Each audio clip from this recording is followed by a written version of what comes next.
and we're gonna get started with some vintage. So before we start, in chat, you can predict who you think. You can spend channel points to predict who you think will win this match, and if you're right, you win channel points. So take care of that now. And a hype train just started already. Get it on that train. Yeah, the hype train is real. Thank you, Ledgeview, for the sub. All right. So, what is your prediction for how this match goes, Mike? I don't know. I'm a little swayed by the first turn Managorge or Hydra already being out there, so I'm gonna Yeah. abstain from voting. But Oh, I got forced though.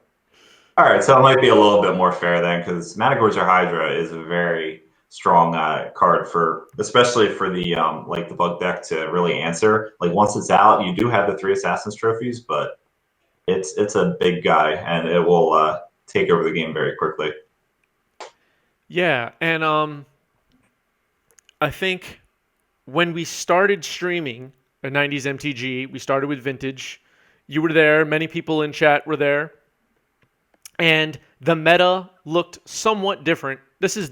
I think this is even before Ikoria. I'm not sure where we were in time, but um, how does the meta look now compared to a year ago? I see where paradoxical outcomes still relevant. Is it so vastly different, or is it a lot of the same in your mind? So it's interesting how the metagame has kind of shifted and then shifted back a little bit. So the winner of the Vintage Bonanza was on a Lurrus-based Breach deck, which it ended up being the Grixis colors. You had Underworld Breach with the Brain Freeze combo in order to deck your opponent. And Lurrus of the Dream Den was pretty vital as like a recursion engine because it could get the Breach back.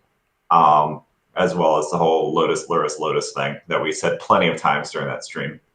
Yeah, yeah, we did. Right now, there's actually been a resurgence of Underworld Breach, surprisingly enough. It kind of fell back a little bit, wasn't as prominent, but was still played, and is kind of one of the more premier decks in the format again. Yeah. So I forgot what decks you just mentioned. Oh, Oh, I know what I was gonna say. Sorry, I lost my train of thought, but then I found it. no worries. Shops a bigger part of the format now than it was back then.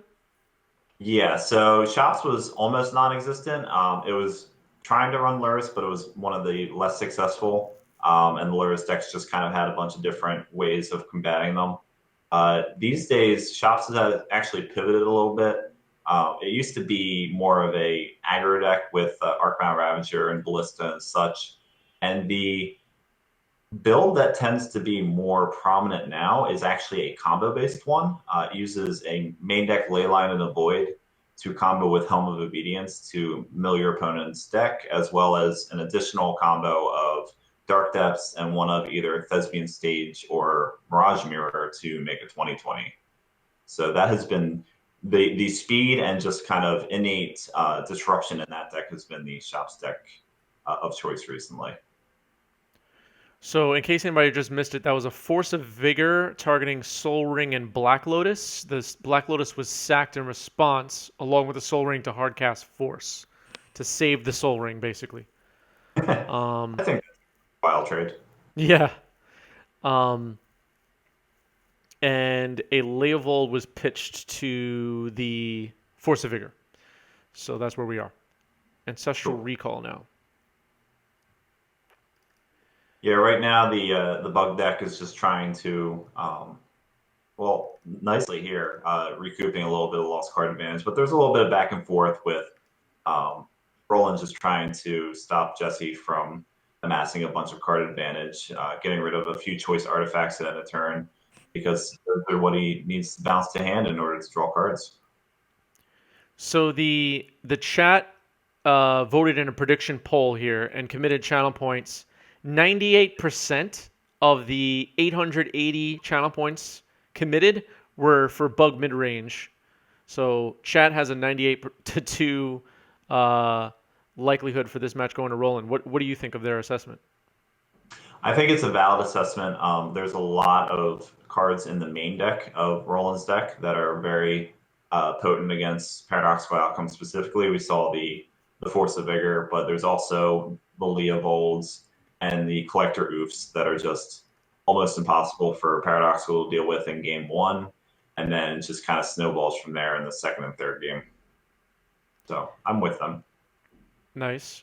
And last thought on the vintage meta as it is right now: are dredge or bizarre decks a big part of the meta right now? Yeah, absolutely. The bizarre decks of choice right now. So there's like three different brands of bizarre decks that tend to get floated around. I would say that the most powerful right now is the more traditional dredge deck, with your stinkweed imps and your a bunch of different dredge creatures.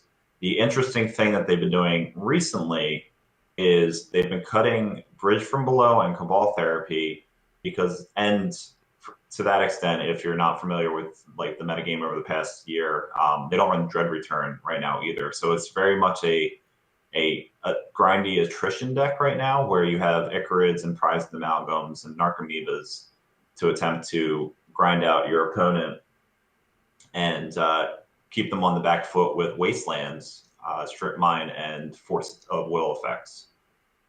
Nice. Yeah. Grantis Mantis, thank you for the sub, by the way. Let's go vintage, baby. That's what they said, Yeah. not me. Hey, you can say Um, that.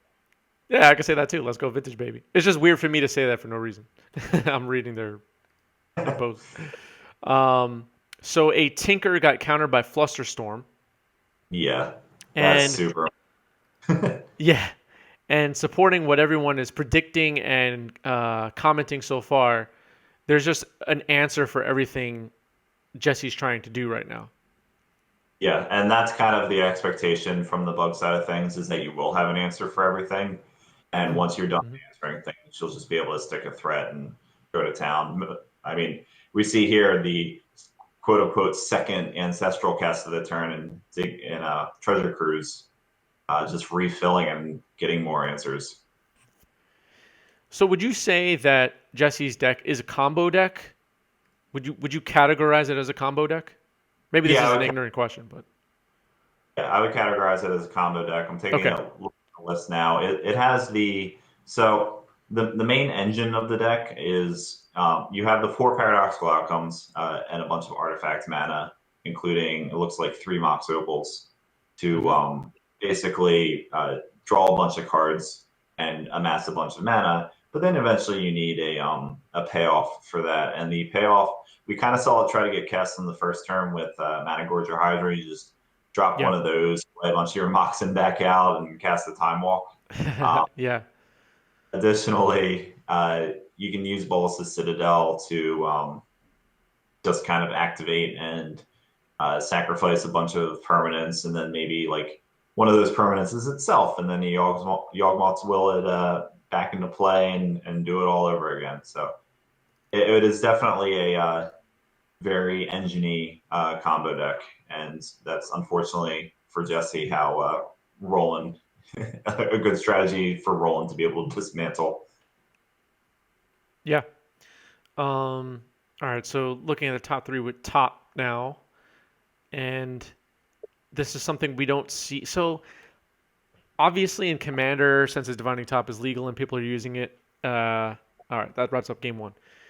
I was gonna- So the hope from Jesse in this situation is there's two major cards in the sideboard that I see. The one being Abrupt Decay, which is a way of dealing with Roland's whatchamacallits, Collector Oofs and Leovolds. Although we didn't really see those in the first game, it was mostly a spell-based game. But Abrupt Decay is a really good way of dealing with any problematic permanent. Additionally, there is a Sphinx of the Steel Wind, which I'm pretty sure, short of countering Tinker, there's no real way for Roland to deal with. So that might be the plan as well. Oh yeah, protection from green, super relevant. But yeah, yeah, That there's thing hits just a hard. force of vigor. Oh right, yeah, yeah, yeah. Yeah, I guess Just there is no can't. way for him to kill it. You're right. Yeah, it'll just keep doing its thing till till Roland is gone. This hand looks very paradoxical setup. Yeah, this looks like a pretty good start. All right, there's the signature spell. Um, Interesting to tap the island, but I assume that Mox Opal is floating something different. Ooh, what Mind was Break. that? Oh, Mindbreak Trap. Okay. Yes. Paradoxical being the fifth spell that turn. Well, I mean, the creed of the paradoxical outcome player. I don't know what that spell is, and I'm not playing around it. yeah, I guess. But Jesse has forces and stuff too. Do you think those stay in here? I would think so, right? Yeah, I think so. Ooh, that's another haymaker. Yeah. So, yeah, I do think that the forces stay in. Um, a big way of dealing with the problematic permanents that Roland has, such as Leovolds and the Oops. Force of Will is just always going to be the best way to deal with that. Yep. And likewise, Force of Will is the only way that Roland can deal with Karn before an activation happens, and we see that go down. Yep. Karn restricted now, right? Yeah, Karn is very restricted. That one proved itself very quickly. Yeah. We'll say. Yeah. Um, what else was I going to ask you? Oh, so I did a Twitter poll and I asked, is Kaldheim going to have any impact on Vintage? And 80% of respondents said no. And we talked about this before we started the show. You also agree? Yeah, I pretty much agree. We've seen a lot of impactful sets over, like, let's just say over 2020. There were a lot of sets, a lot of like staples, a lot of now banned cards. Um, Yeah. the the actual impact of Kaldheim is going to be very, very light. There's going to be anything that really sees play is probably going to be more of a role player. You're going to see things like maybe they'll play the new Graph Digger's Cage for converted mana cost diversity reasons. You might see there's a dwarf that if you have 5 treasures you can tinker that I know somebody's been talking about, but a lot Yeah. of it isn't as obvious as we've had to the pleasure of in the past year. So I think it's definitely going to take some digging if people want Kaldheim cards to really prove themselves. And another difference between Vintage and Legacy, not that that's the most important thing, but snow is just not really relevant in Vintage, right? Right. Yeah. The Moxen not being able to produce snow mana is the biggest piece of that. People have tried using Arkham's Astrolabe to generate different mana bases, but really the just you have 5 mana sources or more that just are the best things that you can be playing and will never produce snow mana on their own. So if you want to play non-snow basics, this is the format for you, basically, is what we learned. Exactly. And This proof, by the way, has been going to town yeah, alongside Jesse's own mana crypt. yeah, Mana Crypt's done quite a bit of damage. Yeah. Um, and of 2020 cards, since you mentioned 2020, uh, in my research, I guess, over the weekend, looking at the vintage format, what's going on in the vintage format right now, etc. As we wrap up this game, we'll jump back to the players in a moment. I was just going to say, um, actually, let's save this conversation. We'll talk about it next round. 2020 cards in vintage. Let's talk to the players real quick. Okay. Sounds good.